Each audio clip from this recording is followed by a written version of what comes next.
உனக்காகவும் உலக மக்களுக்காகவும். பாரதத்தின் மகா காவியம், பார் போற்றும் இதிகாசம், பூமியில் அனைவராலும் போற்றப்படும் ராமாயண கதை. ராமாயண கதை அழகிய சரையு நதிக்கரையின் ஓரத்தில் அமைந்துள்ளது ஓர் அற்புத நகரம்.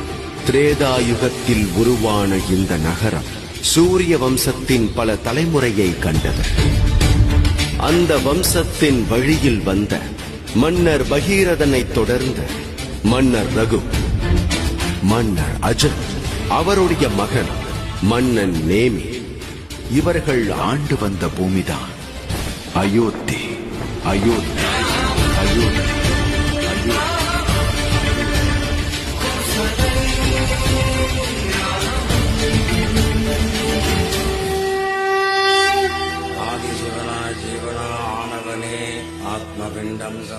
முன்னோர்களின் மனம் குளிர நடந்து கொள்வதிலும், மூத்தவர்களுக்கு மரியாதை செலுத்துவதிலும் மன்னர்களுக்கெல்லாம் முன்னோடியாக திகழ்ந்தவர்தான் மகாராஜா நேமி.